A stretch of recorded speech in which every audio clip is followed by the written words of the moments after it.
నమస్కారం ఘంటారావానికి స్వాగతం. ముందుగా ప్రధానాంశాలు. అనంతపురం జిల్లా రోడ్డు ప్రమాదంలో 5కు చేరిన మృతులు. డ్రైవర్ నిద్రమత్తే ప్రమాదానికి కారణమని అనుమానం.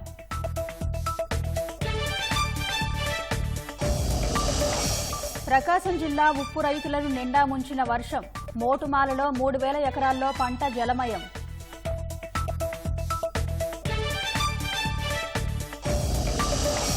సంక్షేమ పథకాల నిధులివ్వకుండా సొంత కాంట్రాక్టర్లకు చెల్లింపులు. 2 రోజుల్లో 4000 కోట్లు ఇచ్చిన వైకాపా సర్కార్.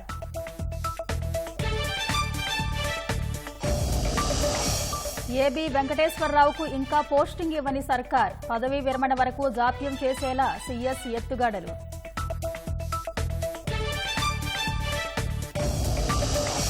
వంశధార పరివాహక ప్రాంతాల్లో సాగునీటి సమస్య.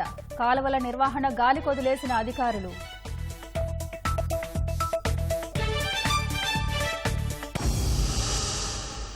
వెంకటాయపాలెం శిరోముండనం కేసులో బెయిల్పై ఉన్న మండపేట వైకాపా అభ్యర్థి తోట త్రిమూర్తులు వల్లూరు సర్పంచ్ మీనాకుమారి పట్ల దౌర్జన్యంగా ప్రవర్తించారంటూ విశాఖ దళిత సంఘాల ఐక్యవేదిక ఆగ్రహం వ్యక్తం చేసింది. త్రిమూర్తులకు బెయిల్ రద్దు చేయాలంటూ అమలాపురం ఎస్పీ కార్యాలయంలో నేతలు వినతిపత్రం అందజేశారు. ఆయనపై చర్యలు తీసుకోవాలని డిమాండ్ చేశారు. వెంకటాయపాలెం శిరోమండనం కేసులో తోట త్రిమూర్తులు అనేటువంటి వ్యక్తికి విశాఖపట్నం కోర్టు గత నెల 16వ తేదీన 18 నెలల జైలు శిక్ష విధించింది. ఆయన ఇప్పుడు కన్విక్టెడ్ సస్పెన్షన్ బెయిల్లో ఉన్నారు. బెయిల్లో ఉండగా మళ్లీ తిరిగి అదే నేరానికి ఎవరైనా పాల్పడితే ఆటోమేటిక్ గా బెయిల్ రద్దు అయిపోద్ది. అతను రిమాండ్కి కానీ జైలుకి కానీ పోవాలి. అలా తోట త్రిమూర్తుల పరిస్థితి కూడా అదే. మనం 14వ తారీఖున 15వ తారీఖున ఎన్నికల సందర్భంగా అతనికి ఓటు వేయలేదనో ఇంకోటో వంకబెట్టి అంగార పోలీస్ స్టేషన్ పరిధిలో వల్లూరు గ్రామంలో మాజీ సర్పంచ్ దళిత మహిళ రాశి మీనాకుమారి అనే ఆవిడ మీద కత్తులు, రాడ్లు, కర్రలతో దాడి చేసి గాయపరిచి దీని మీద వెంటనే పోలీసు వారు ఎఫ్ఐఆర్ నమోదు చేశారు. గత వెంకటాయపాలెం కేసులో ఇప్పటికే కన్విక్ట్ అయ్యి జైలు శిక్ష పడి బెయిల్ మీద ఉన్నాడు కాబట్టి ఇతను బెయిల్ ఇవ్వడానికి వీల్లేదు, వెంటనే జైలుకు పంపించమని చెప్పి రిమాండ్ రిపోర్టు పోలీసు ద్వారా పంపించాలని చెప్పి ఎస్పీ గారిని అడగడం జరిగింది. విద్యాశాఖలో ఖాళీగా ఉన్న డిప్యూటీ ఎడ్యుకేషనల్ ఆఫీసర్ ఉద్యోగాల నియామకానికి స్క్రీనింగ్ పరీక్ష తేదీలను ఏపీపీఎస్సీ వెల్లడించింది. ఈ నెల 25న ఉదయం 9 గంటల నుంచి 11 గంటల 30 నిమిషాల వరకు రాష్ట్ర వ్యాప్తంగా పరీక్ష నిర్వహించనున్నారు. పరీక్షకు సంబంధించిన హాల్ టికెట్లను రేపటి నుంచి ఏపీపీఎస్సీ వెబ్సైట్లో ఉంచుతామని అధికారులు తెలిపారు.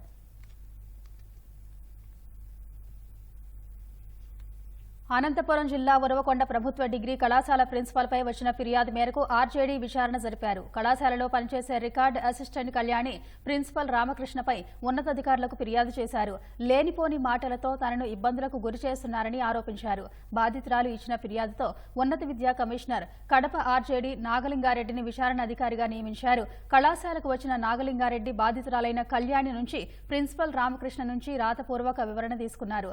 నివేదికను ఉన్నత విద్యా కమిషనర్కు పంపుతానని ఆర్జేడీ నాగలింగారెడ్డి చెప్పారు. వైఎస్సార్ జిల్లా సిద్ధవటం మండలం వెలుగుపల్లి శివార్లలో అక్రమ ఇసుక తవ్వకాలు యథేచ్ఛగా సాగుతున్నాయి. జంగాలపల్లిలో ఇసుక క్వారీని గ్రామస్తుల అభ్యంతరం మేరకు అధికారులు మూసివేసిన అక్రమ తవ్వకాలు ఆగడం లేదు. ఇంత జరుగుతున్నా రెవెన్యూ సిబ్బంది నిర్లక్ష్యంగా వ్యవహరించడంపై పలు విమర్శలు వినిపిస్తున్నాయి. ప్రస్తుతం 144 సెక్షన్ అమలులో ఉన్నప్పటికీ అధికారులు అక్రమ తవ్వకాలను పట్టించుకోలేదని గ్రామస్తులు మండిపడ్డారు. దీంతో తహసీల్దార్ ఆదేశాలతో అక్రమ తవ్వకాలను అడ్డుకుని తవ్వకాలకు వినియోగించిన వాహనాలను పోలీస్ స్టేషన్లో అప్పగించినట్లు అధికారులు తెలిపారు.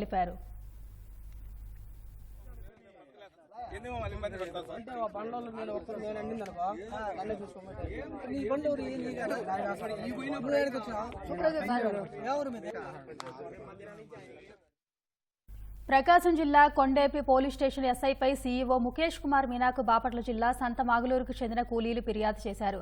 కొండేపిలో పొగాకు రైతులు 3 నెలలు తమతో పని చేయించుకుని కూలి ఎగ్గొట్టారని, వేతనం ఇవ్వాలని అడిగితే కులం పేరుతో దూషించి దౌర్జన్యానికి పాల్పడ్డారంటూ వాపోయారు. న్యాయం చేయాలని పోలీస్ స్టేషన్కు వెళితే కొండేపి ఎస్ఐ ఫిర్యాదు తీసుకోలేదని సీఈఓకు ఫిర్యాదు చేశారు.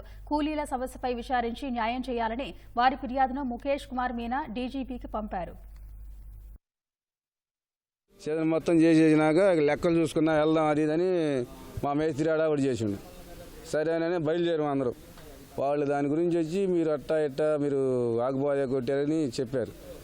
ఆగుబాగా కొట్టేది ఏంది, మీకు పెళ్లి పని పెట్టుకొని హడావుడిగా నువ్వే 2 కోట్లు వేయించుకున్నావు అని మేస్త్రి అడిగాడు.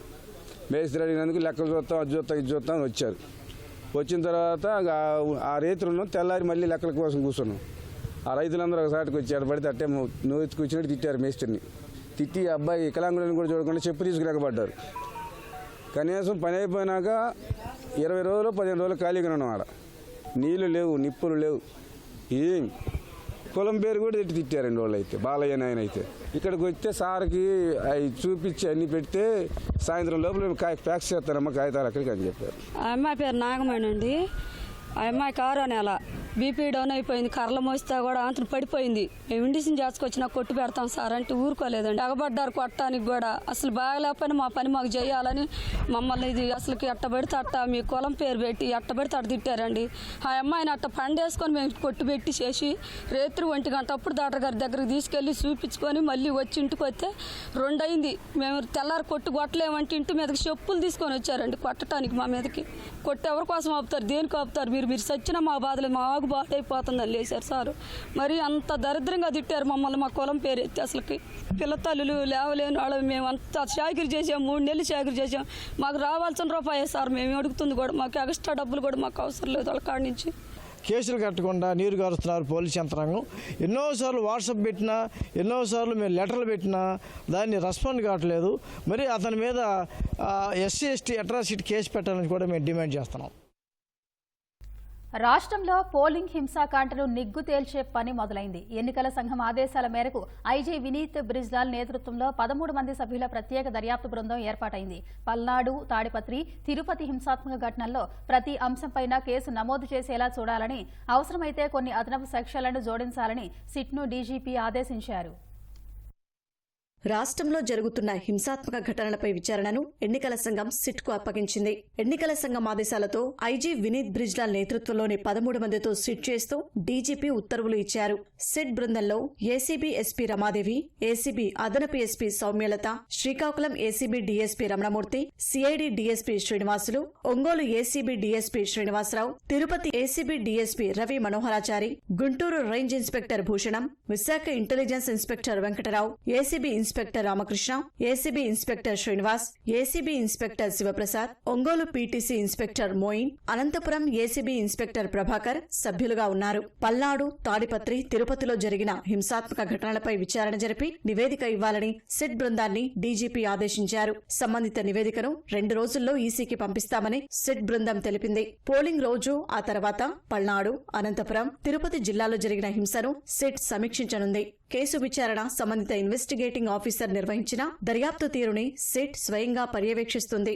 అదనపు సెక్షన్ల కింద కేసులు నమోదు చేయడానికున్న అవకాశాలను గుర్తించి ఐఓకి సిఫారసు చేస్తుంది. అవసరమైతే ప్రతి కేసులోనూ జోక్యం చేసుకుంటుంది. ఇప్పటికే నమోదైన ఎఫ్ఐఆర్లో మార్పులు చేసి కొత్తగా ఎఫ్ఐఆర్ చేసేలా సిఫారసు చేస్తుంది. విచారణకు సంబంధించి ఇంకా అవసరమైన చర్యలపై నిర్ణయం తీసుకోనుంది. పోలింగుకు ముందు పేదలకు పథకాల సొమ్ము జమ చేసేందుకు హడావిడి చేసిన ప్రభుత్వం ఇప్పుడు సొంత గుత్తేదారులకే పంచిపెడుతోంది. 2 రోజుల్లోనే 4,000 కోట్ల రూపాయల మేర చెల్లింపులు చేయగా వాటిలో 2 సంక్షేమ పథకాలకు మాత్రమే నామమాత్రంగా జమ చేశారు. గుత్తేదారులకు చెల్లింపుల్లో ఫిఫా విధానం పాటించకుండా నచ్చిన వారికి ఇచ్చుకుంటూ పోతున్నారు. మరో 2,000 కోట్లు అప్పులు తెచ్చేందుకు సిద్ధమైనట్టు తెలుస్తోంది. పోలింగ్ ముగిసి 4 రోజులైనా పేదల పథకాల సొమ్ములకు మోక్షం కలగడం లేదు. మరోవైపు ఉన్న నిధుల్లో అనుయాయ గుత్తేదారులకు చెల్లింపులు కొనసాగుతున్నాయి. క్విడ్ ప్రోకో విధానాలకు అలవాటు పడ్డ అధికారులు పోలింగ్ తరువాత ఇదే తరహాలో వ్యవహరిస్తున్నారు. గత బుధ, గురువారాల్లో ప్రభుత్వం ఖజానా నుంచి దాదాపు 4,000 కోట్ల మేర చెల్లింపులు చేసింది. ఇందులో 1,480 కోట్ల ఆసరా సొమ్ములు, 502 కోట్ల విద్యా దీవెన సొమ్ములు మాత్రమే లబ్ధిదారులకు చెల్లించారు. ఎప్పుడో బటన్ నొక్కిన ఈ పథకాలకు తాజాగా చెల్లింపులయ్యాయి. ఇదే సమయంలో 2,000 కోట్ల వరకు అనుయాయులకు చెల్లించేశారు. పోలింగ్కు ముందు రోజు మొత్తం 14,165 కోట్లు పేదలకు చెల్లించాలంటూ నానా హంగామా చేసిన సీఎస్ జవహర్ రెడ్డి ప్రస్తుతం ఆ చెల్లింపులపై పెద్దగా దృష్టి పెట్టలేదు అనేందుకు తాజా పరిణామాలు నిదర్శనంగా నిలిచాయి.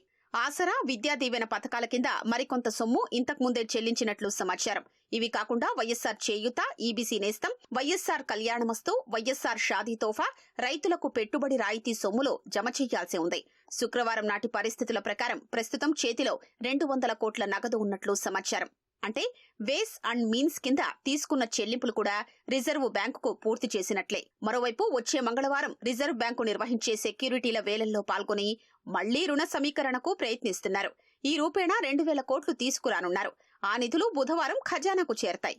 రోజూ వివిధ రూపాల్లో వచ్చే నిధులు కలిపి చెల్లింపులకు ఏర్పాట్లు చేస్తున్నారు. పథకాలకు అంతంత మాత్రంగా చెల్లిస్తున్న అధికారులు మరోవైపు అనుయాయ గుత్తేదారులకు మాత్రం బిల్లుల్ని చెల్లిస్తున్నారు. గత ఆర్థిక సంవత్సరంలో పెండింగ్లో ఉన్న బిల్లుల్ని ఈ ఆర్థిక సంవత్సరానికి బదిలీ చేస్తూ బడ్జెట్ సమయంలోనే నిర్ణయం తీసుకున్నారు. కొత్త ఆర్థిక సంవత్సరంలో బడ్జెట్ ఆమోదం పొందాల్సిన అవసరం లేకుండా ఇది ఉపయోగపడింది. ఎన్నికల తర్వాత కూడా అనుయాయులకు బిల్లులిచ్చే క్రమంలో అప్పట్లో బడ్జెట్ విడుదల మార్గదర్శకాల్లో ఈ జాగ్రత్తలు తీసుకున్నట్లు పేర్కొంటున్నారు. పోలింగ్ పూర్తయ్యాక తమ వారికే బిల్లుల చెల్లింపులో ప్రాధాన్యమిస్తున్నారు. మరోవైపు అనేక మంది గుత్తేదారులు, సరఫరాదారులు ఈ చివరి నిమిషంలోనూ అధికారుల చుట్టూ తిరుగుతున్నారు. ప్రస్తుతం పాలనలో రాష్ట్ర ఉన్నతాధికారులదే కీలక పాత్ర. ఖజానా చెల్లింపుల్లో స్క్రీనింగు కమిటీ నిర్ణయాలే ముఖ్యం. 2019లో ఎన్నికల ప్రవర్తన నియమావళి అమల్లో ఉన్నప్పుడు అప్పటి ఉన్నతాధికారులు ఫిఫో విధానం పక్కాగా పాటించారు. తొలుత వచ్చిన బిల్లును తొలుత చెల్లించారనే ఈ విధానాన్ని అనుసరిస్తే ఎవరి నుంచి విమర్శలు ఉండవు. ఇందుకు భిన్నంగా వైకాపా ప్రభుత్వంలో ఆర్థిక శాఖ అధికారులు వ్యవహరిస్తున్నారు. ఎన్నికల సమయంలోనూ ఫిఫోను విస్మరించి పెద్దల మాటలకే పెద్దపీట వేస్తున్నారు. ఐపీఎస్ అధికారి వెంకటేశ్వరరావుపై ప్రభుత్వం పగబట్టింది. ఆయన సస్పెన్షన్ చెల్లదని క్యాట్ తీర్పు ఇచ్చి 10 రోజులవుతున్నా ఇంతవరకు విధుల్లోకి తీసుకోలేదు. ఈ నెల 31న ఏబీ వెంకటేశ్వరరావు పదవీ విరమణ చేయనుండగా అప్పటి వరకు విధుల్లోకి తీసుకోరాదని పంతం పట్టినట్టు తెలుస్తోంది. ప్రభుత్వ ప్రధాన కార్యదర్శి జవహర్ రెడ్డి కావాలనే పోస్టింగ్ ఇవ్వడం లేదని అర్థమవుతోంది. సీనియర్ ఐపీఎస్ అధికారి ఏబీ వెంకటేశ్వరరావుపై సస్పెన్షన్ల మీద సస్పెన్షన్లు విధించి 5 ఏళ్లు అక్రమ కేసులతో వేధించిన వైకాపా ప్రభుత్వం ఇంకా అదే ధోరణి కొనసాగిస్తోంది. ఏబీవీ సస్పెన్షన్ చెల్లదని, ఆయన్ను వెంటనే విధుల్లోకి తీసుకోవాలని కేంద్ర పరిపాలనా ట్రైబ్యునల్ క్యాట్ ఈ నెల 8నే తీర్పిచ్చింది. 10 రోజులైనా ప్రభుత్వం ఆయన్ను విధుల్లోకి తీసుకోలేదు.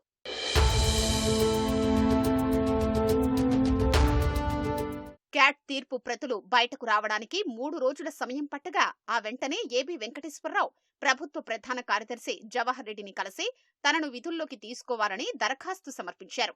ప్రస్తుతం ఎన్నికల కోడ్ అమల్లో ఉన్నందున ఈసీ అనుమతి పొంది ఏబీవీకి పోస్టింగ్ ఇవ్వాలి. అయితే ఆ దస్త్రాన్ని ఎన్నికల సంఘానికి కాకుండా సీఎం జగన్ కు పంపించినట్లు సమాచారం. ఈలోగా ఏబీవీపై ప్రాసిక్యూషన్ కు కేంద్రం నుంచి అనుమతి పొందారు. రాష్ట్రంలోని ఓ ప్రముఖ దేవస్థానం ఈవో కేంద్ర హోంశాఖలో మంత్రాంగం నడిపించి ఏబీవీ ప్రాసిక్యూషన్ కు అనుమతి తెచ్చారని తెలుస్తోంది.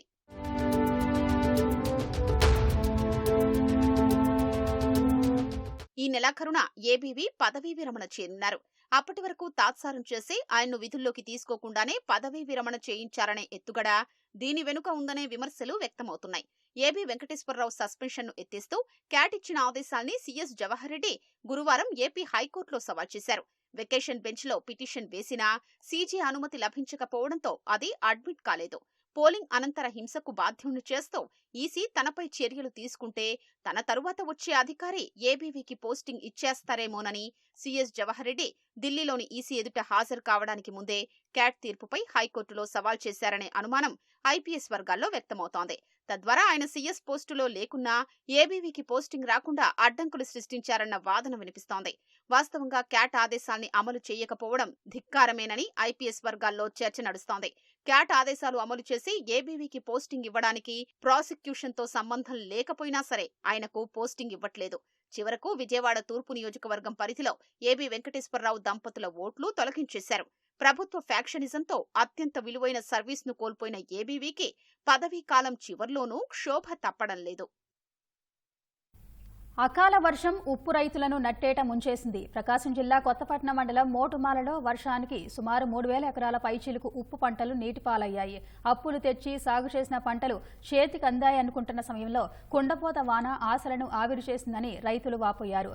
ఎకరాకు 50,000 ఖర్చు చేశామని ఇప్పుడు 10,000 కూడా దక్కేటట్లు లేదని రైతులు ఆవేదన వ్యక్తం చేశారు. ఇక ఈ కోట వర్షం పడ్డది నుంచి ఏమొచ్చిద్దో ఏం చేసిద్దో మట్టికి సాగేదట్లేదు. కోటారి మట్టికి అది గతంలో 21 ఉండింది సార్. 16 ఏళ్ళు 17 ఏళ్ళు కట్టారు ఫస్ట్లో. ఆ తర్వాత కొంచెం ఆడాడ వర్షం పడుతుందనగానే 20 ఏళ్ళు 21 ఆడ కట్టారు. అది ఇప్పుడైతే ఎంత కడతారో తెలియదు. ఇప్పుడేం పనులు ఏమి లేవండి.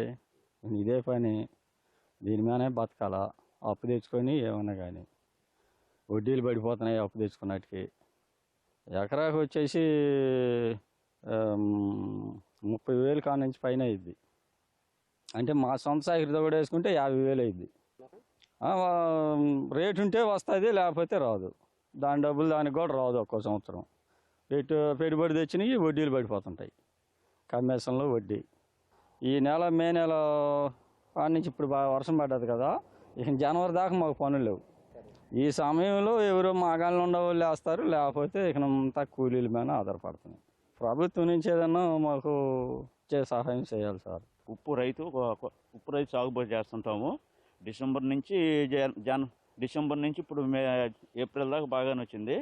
మే 8వ తారీఖు నుంచి ఫుల్ వర్షాలు, మొత్తం పర్లేనే ఉంది. ఉప్పు కొటార్ మీదే ఉంది. కొంత రాలేదు, కొంత ట్రాక్టర్లతో దోలుకొచ్చి ఇక్కడ రోడ్డు మీద పెట్టి ఈ అవార్లు చేసి పట్టలు కప్పుతున్నాం. వర్షానికి పూర్తిగా ఇబ్బంది, మంచి ఇబ్బంది. వర్షం పడితే మాత్రం మాకు ఉప్పు రాదు, ఉప్పు తయారు కాదు. ఒక వేసవకాలం అయితేనే ఉప్పు తయారైద్ది. వర్షం పడితే ఇక దాంట్లో పోయి అడుగు పెట్టినా పని లేదు. సముద్రం వచ్చి నెట్టుకొని వెళ్ళిపోయిద్ది. అది తుఫాను కొట్టింది అనుకో, సముద్రం వచ్చింది నెట్టుకొని వెళ్ళిపోయింది, అంతే. ఇంకా ప్రాబ్లం ఏం లేదు దాంట్లో. పోయిన సంవత్సరం జనవరిలో 60,000 ఉండింది. మా డిసెంబర్ మార్చికి వచ్చేలేక నా 30,000కి వచ్చింది, 35-30,000కి వచ్చింది. ఇప్పుడు 20,000. ఒక లారీ వచ్చి 17.5 టన్ను వచ్చి 20,000. మాకు ఇప్పుడు పంట నష్ట పరిహారం కావాలి. అలాంటి ఇబ్బందిగానే ఉంది. వర్షం పడి మాకు తినటానికి కూడా ఇబ్బంది, అన్నానికి కూడా ఇబ్బంది. ఈ కవులు దాని మీద చేసుకుంటాం, తింటాము, లేకపోతే లేదు.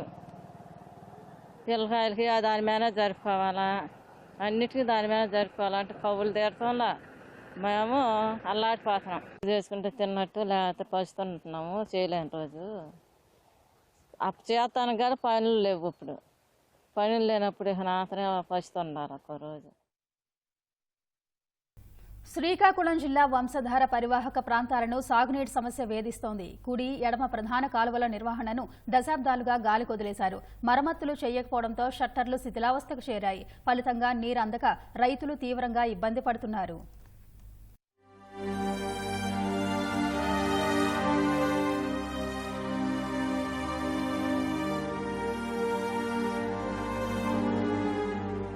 వంశధార ప్రాజెక్టు నిర్మించి 5 దశాబ్దాలు గడుస్తున్నా కాలువలు, షట్టర్ల మరమ్మతులను పట్టించుకోలేదు. 2005లో షట్టర్ల మార్పిడికి ప్రయత్నించినా ఫలితం దక్కలేదు. ఈ వ్యవహారంలో అవినీతి జరగడంతో అప్పట్లో 33 మంది ఇంజనీర్లను సస్పెండ్ చేశారు. ఇప్పటికీ ఆ కేసుల దర్యాప్తు సాగుతుండటంతో షట్టర్ల పనులు ముందుకు సాగలేదు. ప్రస్తుతం జిల్లా వ్యాప్తంగా వంశధార కాలువలపై 2,450 షట్టర్లు అవసరం ఉండగా ఎవరూ పట్టించుకోవడం లేదు. ఏ కాలువపై చూసినా షట్టర్ల స్థానంలో కర్ర చెక్కలు, గడ్డివాములే దర్శనమిస్తున్నాయి. షట్టర్ల సమస్యతో సుమారు 2 లక్షల ఎకరాలకు సాగునీరు అందడం లేదని రైతులు వాపోతున్నారు. ఉరజాం మేజర్ డిస్ట్రిబ్యూటర్ మీద మాకు నీళ్లు రావట్లేదు సార్. 2 సంవత్సరాల నుండి పంటలు పూర్తిగా పోయినాయి, పూడికలు తీయట్లేదు, షట్టర్లన్నీ పోయినాయి. మేము ప్రతి సంవత్సరం వెళ్ళి పూడికలు మేము తీస్తున్నాం, ఊరోళ్ళని తీస్తున్నాం, కానీ మాకే ప్రయోజనం లేదు. ప్రతి సంవత్సరం పంటలు పోతున్నాయి. చాలాసార్లు చెప్పినాము, అప్లికేషన్లు పెట్టాము, తిరిగినాం, కానీ ఏం ప్రయోజనం లేదు. వలసలు వెళ్ళిపోతున్నాం సార్. విశాఖపట్నం అని, హైదరాబాద్ అని, బెంగళూరు అని, ఎక్కడికి వెళ్ళాలి. మరి వెళ్ళకపోతే వెళ్ళకపోతే సార్. తామరాపల్లి కానించి మాకు నీరు వాంటింగ్. ఏటి వాంటింగు? ఎక్కడ పడితే అక్కడ ఇంజిన్లు పెట్టేస్తాను. ఆ ఇంజిన్ల వల్ల మాకు నీరు రావడం లేదు. ఆ ఇంజిన్ మీరు ఆఫ్ చేసినాడే మాకు నీరు వస్తుంది. లేదా గడ్డ తవ్వడము చేయడము చందడం అంతా మా వదలు కాదు. మా గడ్డ తవ్వినా మాకు నీరు రాదు. కాలువలు కరెక్ట్గా పని చేయకపోవడం వల్ల, కాలువల్లో పూడికలు తీయడం వల్ల చెరువులు ఫుల్ అవ్వట్లేదు. చెరువులు ఫుల్ అవ్వడం ఆటోమేటిక్గా నీరు సమస్య వస్తుంది. మాగా ఇప్పుడు కిందరాపేటకి వెళ్ళి చాలా ఆలకి ఓపెన్ చేసి చాలా పంచాయతీ మా సర్పంచ్ ఉండే మా కిందకి బస్సు వాళ్ళు వెళ్ళి ఆ మెండలో ఆలకై కూర్చొని కింద ఉన్న పరిస్థితి రావట్లేదు. ఎందుకంటే వాళ్ళు ఎంపీపీలు ఎమ్మెల్యేలు వాళ్ళు కాబట్టి కింద ఎవరు లేరు. పని చేయకపోవడం వల్ల ఆలకి వెళ్ళిపోతుంది వాటర్, ఇటు రావట్లేదు. ఈ కింద ఉన్న సంగతి ఏంటి? ఇంతవరకు ఉమ్ముదారు వచ్చిన తర్వాత మహా యాసకాలం మాకు నీరు వాంటింగ్ లేదు. ఆఫీసర్లు వచ్చి డేట్ ప్రకారంగా వచ్చి జీపుతో వచ్చి తనిఖీ చేశారు. వీళ్ళకంటే కళాశాల లేరు అంటారు. రైతులు మేము దెబ్బలాడుకోవాలా? వంశధార కాలువ ద్వారా నీరొచ్చిన గుర్రపుడెక్కతో పిల్ల కాలువలు పూడిపోయాయి. ఏటా రైతులే చొరవ తీసుకుని గుర్రపుడెక్క తీసేస్తున్నారు. అధికారులకు ఫిర్యాదు చేసినా స్పందించడం లేదని రైతులు ఆవేదన చెందుతున్నారు. మీనకాలు బాగు చేయకపోవడం, ఈ గుర్రపుడెక్క ఎక్కువగా కాలువలు అంటున్నాం. పూర్తిగా నిర్లక్ష్యం చేసి షట్టర్లు అన్ని తుప్పు పట్టిపోయి ఎక్కడ బాగు చేయడం కానీ ఎక్కడ మెయింటెనెన్స్ చేయడం కానీ కాలువ మెయింటెనెన్స్ అన్నది ఇరిగేషన్ మెయింటెనెన్స్ అన్నది గత 5 ఏళ్ళలో ఎక్కడా కూడా ఈ ప్రభుత్వం ఎక్కడ చేయలేదు. మాకు తెలిసినంత వరకు కాలువలు వచ్చినాయి, ఇప్పటి వరకు కాలువలు రిపేర్ చేయడం లేదు. ఎక్కడోటి గురబడాక పేరుకుపోయింది, ఎక్కడ పడితే అక్కడే ఇంత నీరు వచ్చింది. గడ్డ వల్ల పూర్తిగా నీరు నడ్డం లేదు. వంశధార ఎడమకాలుపై షట్టర్లు లేకపోవడంతో వేల ఎకరాలకు సరైన సమయానికి నీరందక పంట నష్టపోతున్నామంటూ రైతులైతే ఆవేదన వ్యక్తం చేస్తున్నారు. అధికారులకు ఎన్నిసార్లు ఫిర్యాదులు చేసినా స్పందించట్లేదంటూ ఆందోళన చేస్తున్నారు. కెమెరామెన్ చిన్నారెడ్డితో మహేష్ టీవీ శ్రీకాకుళం నుంచి. ప్రపంచవ్యాప్తంగా అత్యధికులు వాడుతున్న సెర్చ్ ఇంజన్ గూగుల్ ఒకవైపు, అత్యాధునిక సాంకేతికతతో ప్రపంచాన్ని శాసిస్తున్న కృత్రిమ మేధ మరోవైపు. ఈ రెండూ కలిస్తే ఎన్నో అద్భుతాలు సృష్టించవచ్చని టెక్ దిగ్గజం నిరూపించనుంది. తాజాగా గూగుల్ సెర్చ్ ఇంజన్ కు కృత్రిమ మేధను అనుసంధానం చేస్తున్నట్లు ప్రకటించి సాంకేతిక రంగంలో విప్లవాత్మక నిర్ణయం తీసుకుంది.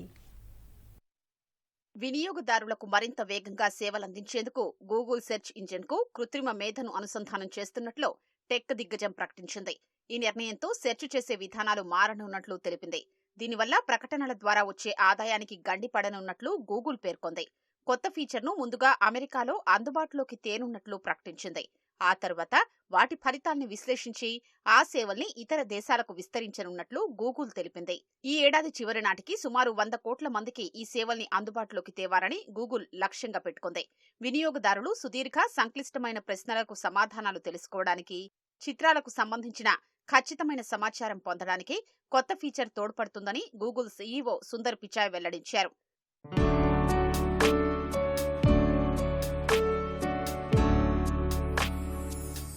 కృత్రిమ మేధతో అనుసంధానమైన గూగుల్ సెర్చ్ ఇంజన్ను ఈ వారంలోనే అమెరికా పౌరులకు అందుబాటులోకి తేనున్నట్లు సుందర్ పిచాయ్ ప్రకటించారు. ఇప్పటికే ప్రజల రోజువారీ జీవితాల్లో ఏఐ ఉపయోగపడుతోందన్నారు.